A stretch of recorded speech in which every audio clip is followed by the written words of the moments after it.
Hello Tarot friends, welcome back to the continuation of our Mesmerized by Minchiate series. In today's episode we will be talking about 7 virtues of the Minchiate Tarot, 4 cardinal and 3 theological, because I am rather fascinated by representations of the virtues in the medieval art and in the art of the Renaissance period. I have with me 7 virtues of the Mantegna Tarot to share with you too.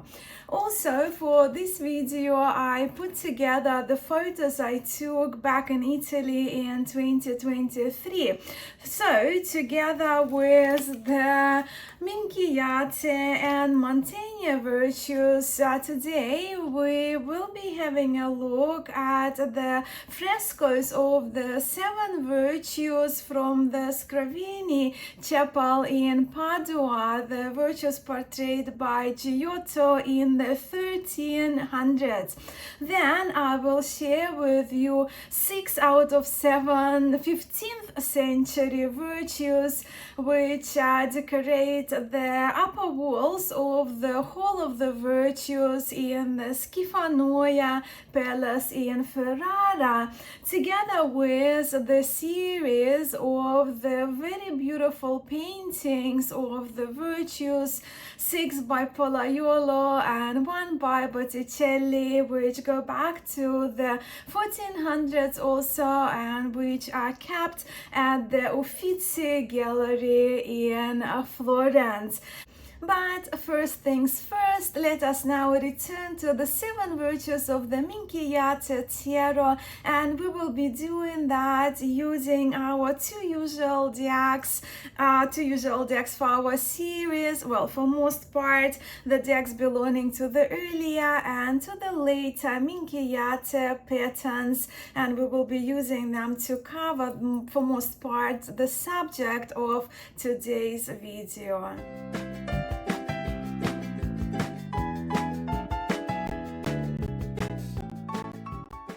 So let us lay out the 7 virtues of the Minchiate Tarot so we can have 7 of them represented in front of our eyes. As many of you know, the original records and the explanations of the 4 cardinal virtues are attributed to Plato, who first discussed them in his Republic. Then the cardinal virtues were subsequently linked with Aristotle and the Stoics, who further expounded on them before later having been adopted by the Christian tradition. As for the 3 theological virtues, these 3, it was St. Paul who first mentioned these virtues, the virtues of hope, faith, and charity. He did mention it as love in the Corinthians.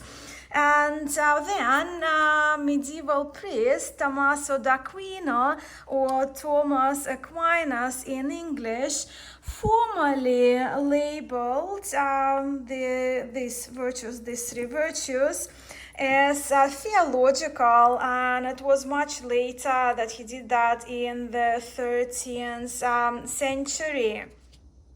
As you can see in our Minchiate tradition, we have the consecutive in sequence triumphs 6, 7, and 8, the 3 cardinal virtues of temperance, fortitude, or strength as some refer to it, and justice, the virtues that are familiar to many of us, to most of us, and are represented in the tarot decks which follow the 78 28 card deck structure.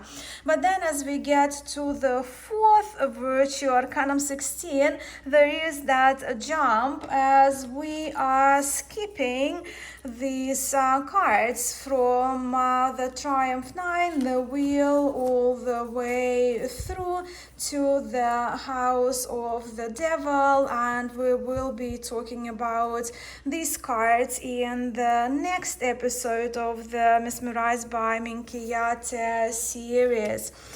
Look, I have pondered for a while whether to separate virtues or not, but as you can see with the virtue cards, I'm opting here for doing this one video featuring them all in this one episode. It might be peculiar that the cardinal virtue of prudence to be separated from these three cardinal virtues.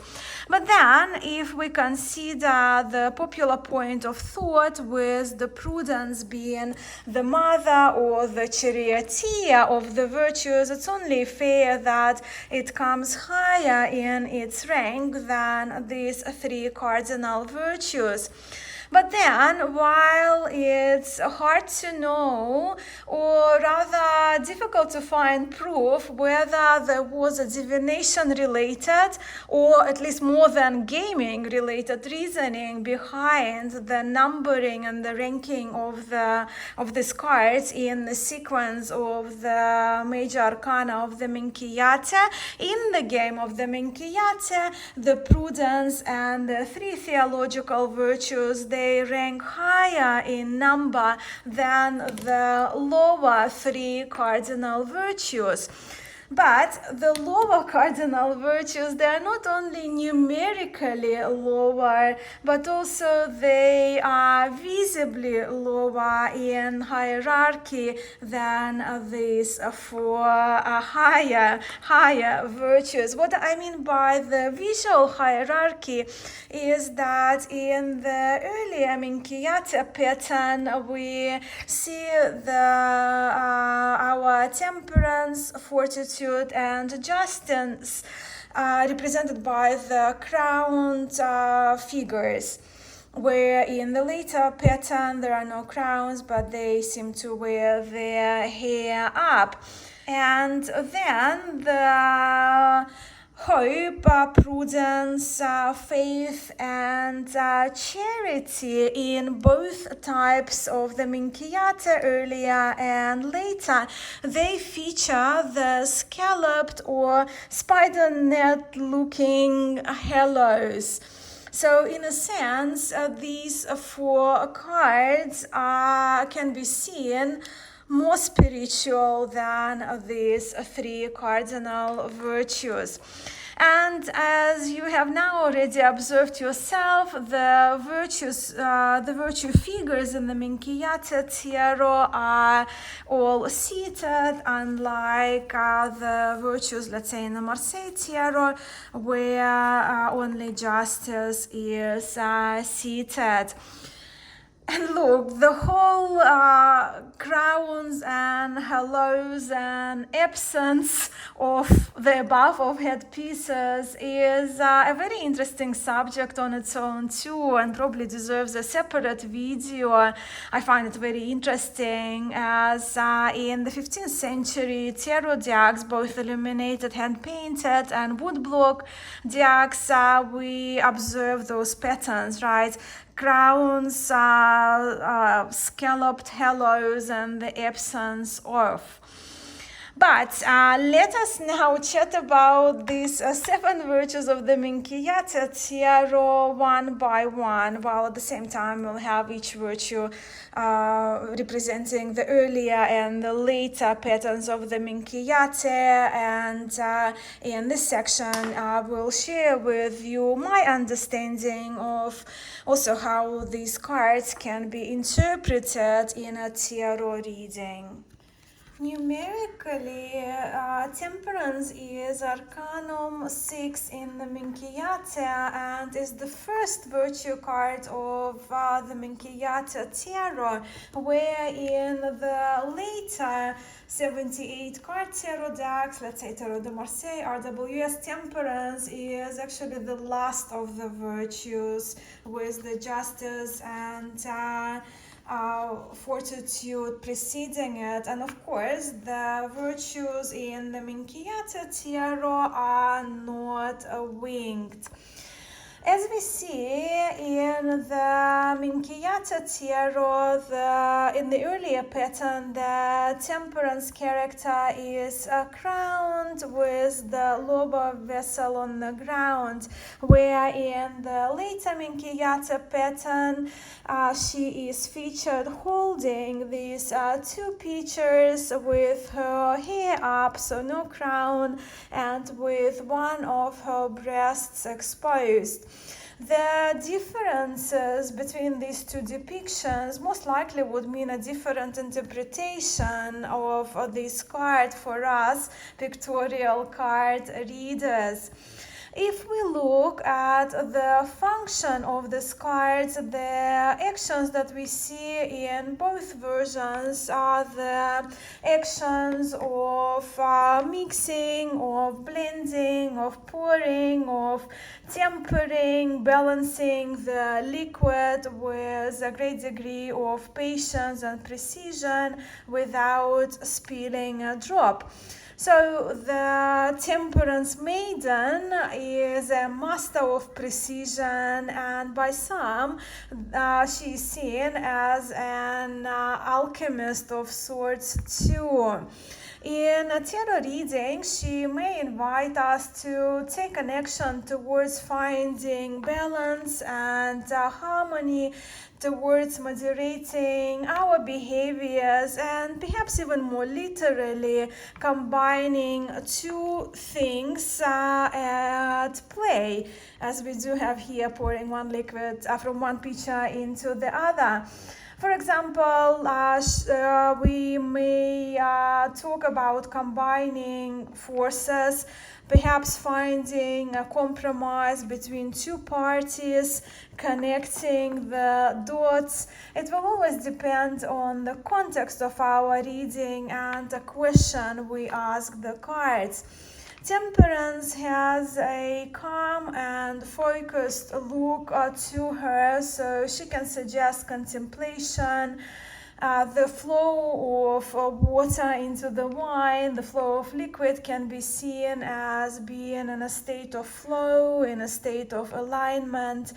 So yes, balance, precision, continuity, continuous pouring, measure, self-control, moderation, patience, focus are some of the qualities that can be associated with the temperance cards. Our next virtue is fortitude, the second of the cardinal virtues in the Minchiate tarot. And well, as you can see, she is either holding onto, holding or carrying, or sitting next to a stone pillar or a column, where in the tarot traditions outside of the Minchiate, it's common to see her with a lion, or in this one, yeah, it's questionable, it's a lion, or a broken column, or both. Mythologically, tarot fortitude is often connected to the story of Hercules and the lion, where biblically tarot strength is often linked to the story of Samson and the temple of Dagon. I personally don't go there when interpreting this card in my readings. And there is no struggle shown in either of these images, is there? So yes, we observe an intact column in the later Minchiate pattern, where in the earlier Minchiate pattern, the bottom part of the column is either hidden or perhaps broken off. but she seems to be holding this column, and it doesn't seem to weigh our fortitude character down. Like many, I see Fortitude card representing strength, resilience, tenacity, courage, more often mental than physical. This card may also signify to us determination, endurance, discipline, perseverance, but also controlling and domineering patterns and behaviors. When interpreting tarot cards, those of you who know me, context is king for me. And I do my best to minimize deviating from the context when reading the cards. That's why it's always very difficult for me to narrow down card meanings, as meanings are just that. Meanings are situational, and I don't see meanings attached to any cards in a tarot deck. And with that, moving on to the eighth trump of the Minchiate, being Justice.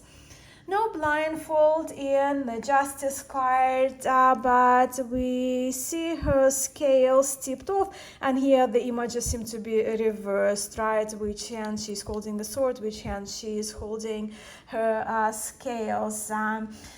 I guess we can interpret the sword of the Justice as an ability for discernment, clarity, and enforcement of justice, where the scales may serve as a symbol of evaluating our morals and perhaps delivering justice, which is done via careful weighing of our decisions. With the Justice, this image is so universal and very familiar to most, as it can be seen decorating many, if not most, courthouses around the world, being linked to Greek goddess Themis, portrayed with a sword and a set of scales. To me, ultimately, this card is all about cause and effect. When singled out, Justice may exemplify balance, neutrality, uncompromised fairness, truth, rationality, integrity, literally legal matters like court cases. It can also represent a judge or a lawyer if our question, of course, is coherent with the context of the actual law. Literally, when we do readings about the law, right, or about court cases. And now we are skipping all the way to Arcanum 16. And this is our first theological virtue, the virtue of hope. And with that, with this virtue, with number 16, we are moving towards the virtues with these scalloped halos, or as I mentioned earlier, the halos that remind us of a spider net, perhaps. And of course, these virtues are unique to the older historic tarot decks, right? Are not represented in Marseille and Waite-Smith tarot, Thoth tarot, right? Those most popular tarot tradition. So yes, hope is the first of the three theological virtues here, and in this card we observe a seated figure with her hands together, gazing up with devotion towards the crown floating in the air. In other words, the woman here is portrayed in an ardent prayer, in her aspiration for her prayer to be answered.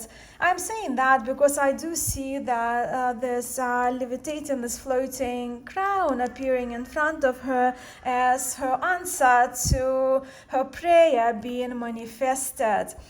Outside of the theological view of the virtue of hope, being trusting in God's help, grace, and forgiveness, when interpreting this card in a context of everyday tarot, we can reflect on what we have been hoping for, which hopes and possibilities, prospects, and even expectations we would like to come to fruition.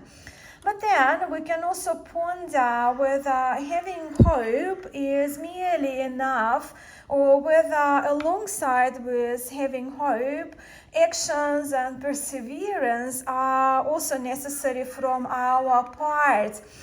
I mean, the question is our hope passive, or is it guided and action driven? In the modern day, everyday context, this card may as well simply imply us to look up if we are looking for direction from this image we see in front of us. But then also visually and proportionally, our figures in these two examples from the Alcigno and the Fiorentina Minchiate, these two figures, they can easily get off their seats and reach for the crown with their own hands. Don't you agree with that? So for me, once again, here we are with a passive hope versus an act of reaching, an action that we can take. Which will it be? And we will see this reaching part also in a few moments when I share with you the Giotto's portrayal of hope from the 14th century frescoes that, as I mentioned, I will share with you those in a moment. But next is Prudence, Arcanum 17. Prudence is the last of the cardinal virtues in the Minchiate tarot, and I have seen it, as I mentioned, to be referred to as the mother of virtues, but also as the charioteer of the virtues, for its function to guide and direct other three cardinal virtues which we have just talked about. So the way I see it, prudence is the virtue of wisdom and integrity, whatever is opposite to self-deception. So yes, to me this is the virtue, this is the card of truthfulness, discernment, insight, and yes, once again, integrity and wisdom.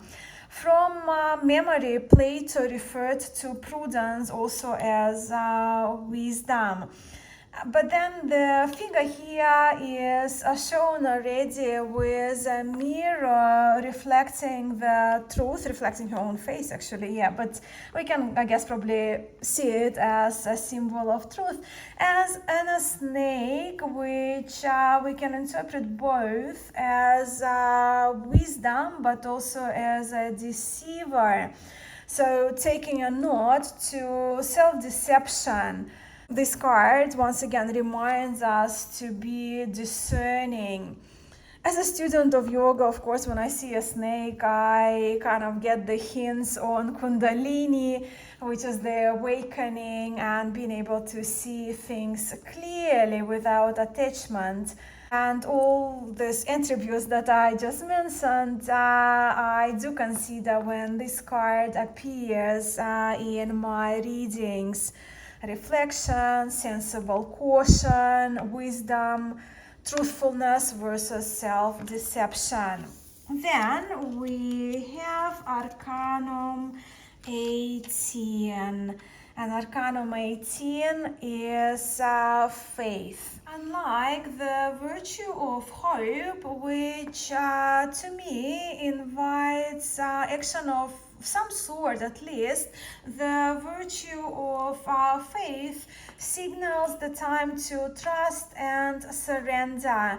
And yes, to have faith in the desired outcome. If I ask my cards a question about outcomes, that is. And yes, to surrender to having faith that all will be well when there is nothing left to act on. But to surrender also with a dose of objectivity, of course. That is the way I see this card anyway, and I'm very curious to hear from you, friends, how you interpret this card in your reading. In the image from the earlier Minchiate pattern, we see this character looking into that mirror resembling object, suggesting that faith can be reflective and faith is not blind. Let me quote from the Lettre Minchiate guidebook written by Emmanuel Auger and Isabelle Nadolny here. Faith is halfway between blindness and certain knowledge. Yes, belief that has a degree of objectivity and that is aligned with our personal values. I like this take on this card. Also, when it comes to this particular version, right, of the version of the faith from the earlier pattern in the Minchiate, the lovely Marie-France, who has a great tarot channel here on YouTube, and one of her comments in the series mentioned her understanding of this image. Sharing that faith shouldn't be blind, but can be represented by faith that can be found in oneself, right? Hence why the male character here is looking at himself in the mirror. I think it's such a great insight to add to our understanding of this card. The faith in ourselves, right? Believing in ourselves. So I really love that insight, and I love hearing the gems like that from all of you viewers and content creators. So please keep on sharing. And while we are with this earlier Minchiate tarot image, I wanted to point out to you how the faith from the Alcigno Minchiate, and that's this one, and the Al Minchiate differs, right? So in the Alcigno, we are with a bearded faith, kind of hinting that it's an older male character, where in Al Leone, the faith is female and more consistent with other virtue cards, right? That are not only represented in the Minchiate, but also virtues, how they're represented in medieval and Renaissance art, inclusive of the 15th century and later tarot decks. In the later Minchiate pattern, though, the image is different, and here applied is a reliance on the scripted words with this tablet that the faith figure is holding and perhaps even reading from. Okay, let's move to the last virtue, and that's the virtue of charity. Biblically, charity is the virtue which, well, imparts loving God above all, and this is the virtue which instructs the believers to love the neighbor, with St. Paul speaking of this virtue as just that, unconditional love. But then pictorially here we observe our charity character is having a flame emitting out of her hand, or she's holding onto that flame that emits out of where she holds it. But I actually prefer this image, more clear image by Amparo from the Bamarzo Tarot, where she's actually holding onto the heart which emits the flames, and that's a very common pattern for the charity image, artistic representation of charity in the Renaissance art. I think it is safe to say that universally we link our hearts to love.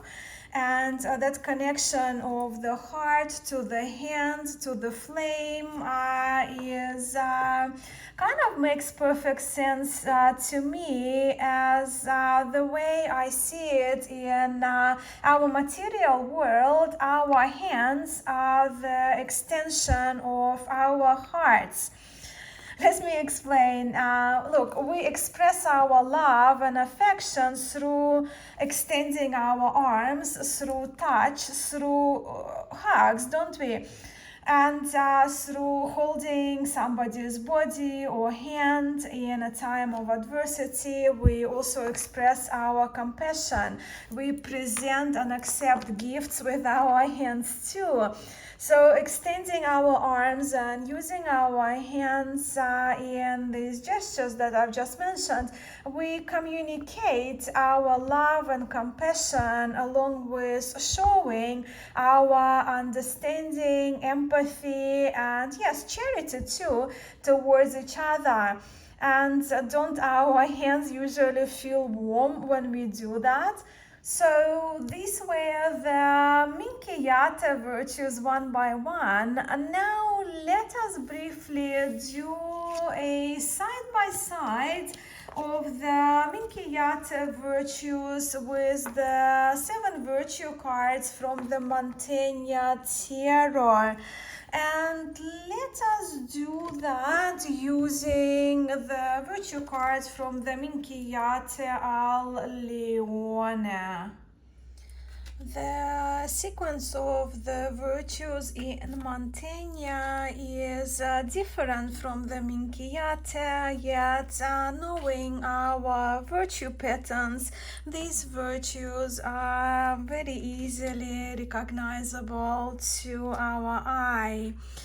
In the Mantegna Tarot, the hierarchy of the cards is intentional and of great importance too, with the first virtue being the temperance and the last, the highest virtue, being faith at number 40. The unique feature of the Mantegna virtues is that each of the virtue maidens is accompanied by an animal or a mystical creature or a bird.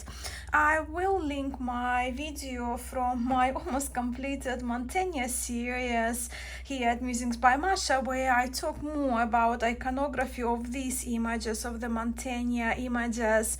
And yes, I call these characters maidens, as they are depicted young in the Mantegna Tarot key.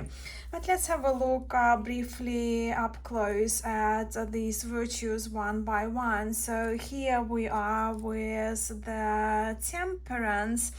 And what a beautiful and refined engraving it is. Her companion is Weasel, and again the very familiar iconography pattern here of her holding 2 pitchers, and well, we don't see the liquid being poured, but we can assume that it is so. Next in the sequence of the Mantegna is Prudence.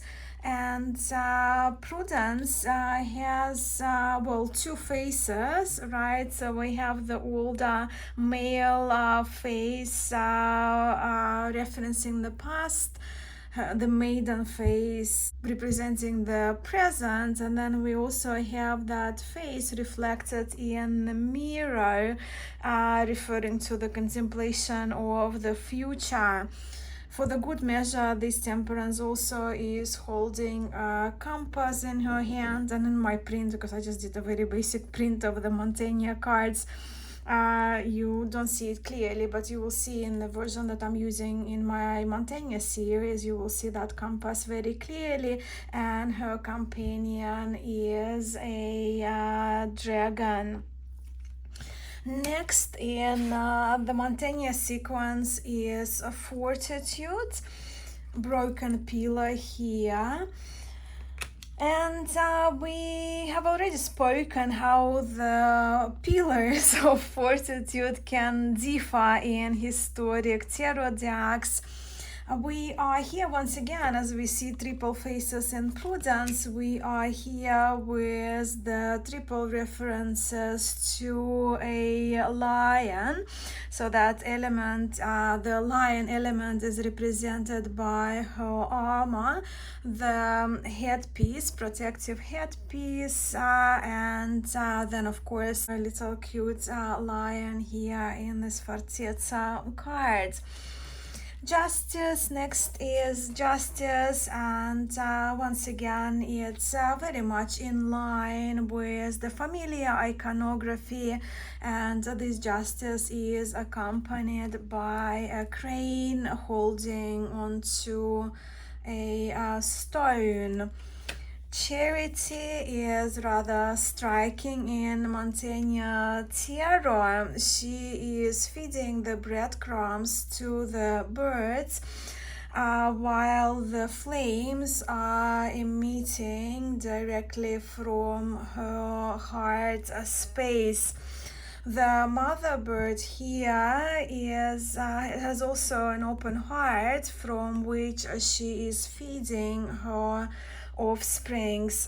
Symbolically, there is a lot to draw from this card, but look, the Mantegna video that I just mentioned is linked for you if you want a clearer images. I just don't have the decks with me, right, to have the best versions, best reprints, reproductions of decks to share with you. But yeah, if you want to geek out more on the virtue of the Mantegna, the video is there for you. Yeah, that was Charity. And next one, two more virtues to go. Next one is the virtue of hope, being 39. This is the hope from the Minchiate.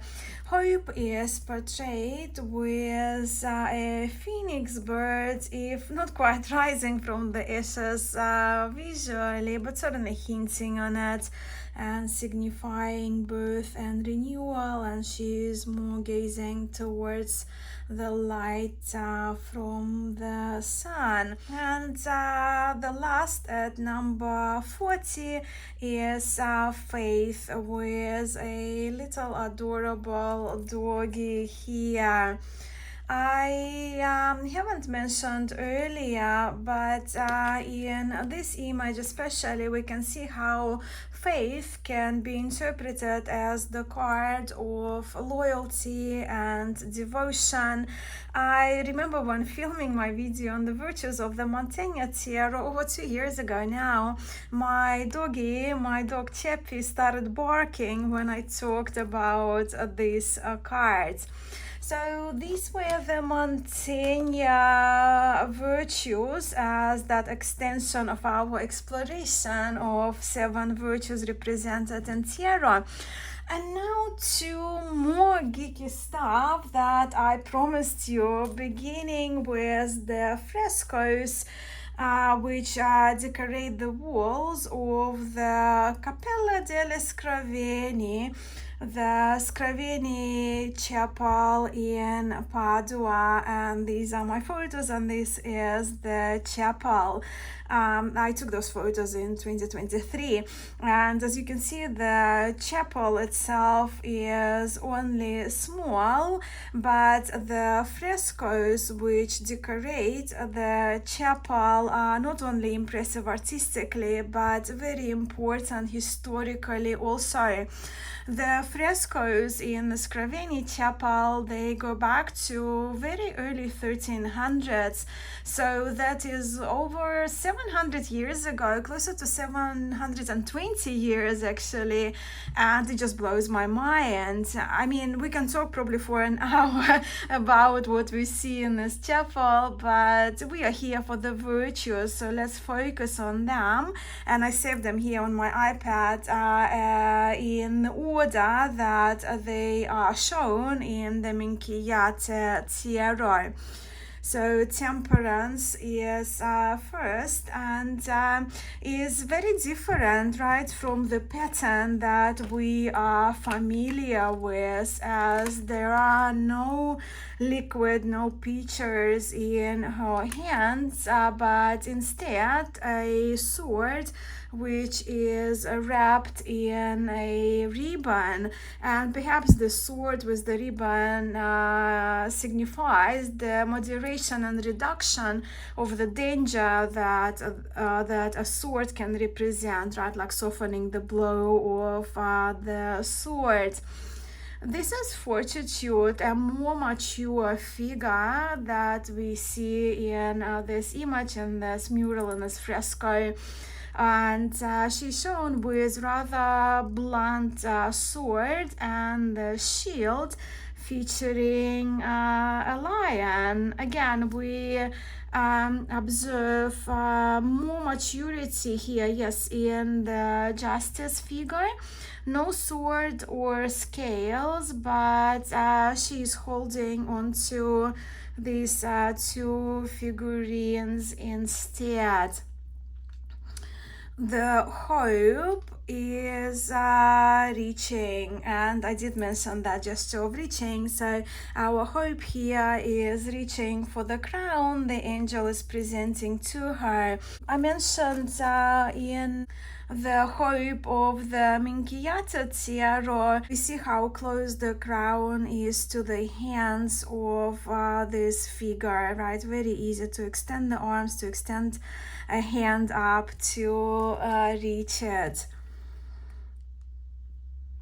Prudence, rather studious Prudence here, is portrayed by Giotto, seated behind her desk, looking into the mirror. No snake in this depiction.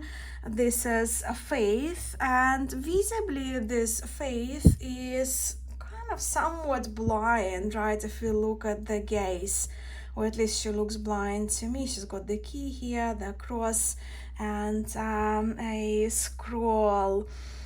Of course, we are here with the Christian medieval Europe, right? And the iconography of the frescoes, which are masterpieces by Giotto, illustrate the beliefs, those beliefs very well. And of course, this is charity as the last virtue, from the frescoes of Giotto. Moving on, just have a look at this beauty. This is Temperance, one of 6 virtues which form the parts of the upper wall of the Hall of the Virtues in Schifanoia Palace in Ferrara. And this artwork, these decorations, they were commissioned by Este family, Borso d'Este, the first Duke of Ferrara to be precise, for this room where he is believed to have held his audiences beginning from the 1450s, right, when he began ruling over Ferrara and until his passing. As you can see, the ceiling and the walls of the Hall of the Virtues are lusciously gold painted, and the paneled motifs we see here are just so beautifully decorated and just absolutely magnificent to my eye. So if you're ever in Ferrara, you must absolutely visit the Schifanoia Palace. So yeah, this is the Temperance, and she does have 2 pictures here.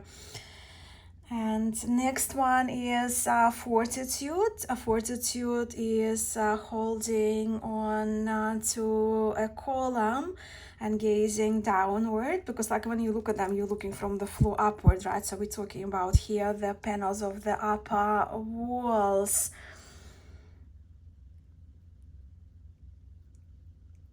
Hope is in prayer.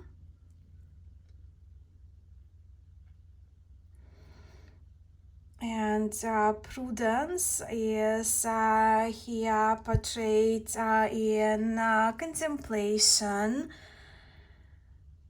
and this is faith, and the charity is the last. Charity is the sixth virtue in this whole of the virtues. Now, if you have noticed, justice is missing, and while not having records to prove the hypothesis, it is somewhat agreed that at some point Duke Borso d'Este himself represented the virtue of justice in this room. As for these decorations from the Schifanoia's palace hall of the virtues, they are attributed to Italian sculptor named Domenico di Paris. And last but not least, we cannot not mention the beautiful paintings of the virtues which are exhibited at the Uffizi Gallery in the beautiful city of Florence. And these paintings are truly outstanding. So this is me in one of the halls of the Uffizi Gallery. And yes, this is a clip. So I'll just replay it a couple of times for you while I'm chatting. So yeah, to me, these paintings are truly outstanding, and I will leave it up to you really to explore, as my video today, this video is getting long already. But let me just mention that this virtue, the virtue of fortitude, was the last virtue that was added to the cycle of these virtues, and this is one of these seven virtues. This is the only one that was completed by Sandro Botticelli, where our previous one, so this is Sandro Botticelli, and these six virtues to follow, they were executed, painted by Piero del Pollaiuolo. So one of the brothers, one of the Pollaiuolo brothers, and these paintings, they are rather large. I hope, friends, that you enjoyed seeing all these historic and artistic representations of the virtues. They truly are among my most favorites and my most treasured memories from my last trip to Italy, that's for sure. But let's return back to the Tarot virtues just for a minute. Well, because I'm very curious now to hear from you all. Are you keen on having 7 virtue cards in your tarot decks, or you rather prefer the more commonly accepted only 3 cardinal virtues in a tarot? I would be very grateful if you could drop a comment below and share your feedback on this episode, but also your understanding of the virtue cards in tarot, and perhaps even your research. I know many of you have done your own studies of the virtues in tarot. I would also be very curious to hear about your favorite depictions, your favorite iterations, your favorite representations, artistic representations of the virtues, both in art and from your favorite tarot decks. And there is only one more thing is left for me today, and it is to thank you for your presence here. I am truly grateful for your time and for your contribution into the series through your comments and through occasional VRs, which I love watching, and the comments I love reading and responding to. I'm sending much love to you all, and I hope to catch you in the next episode. Ciao for today.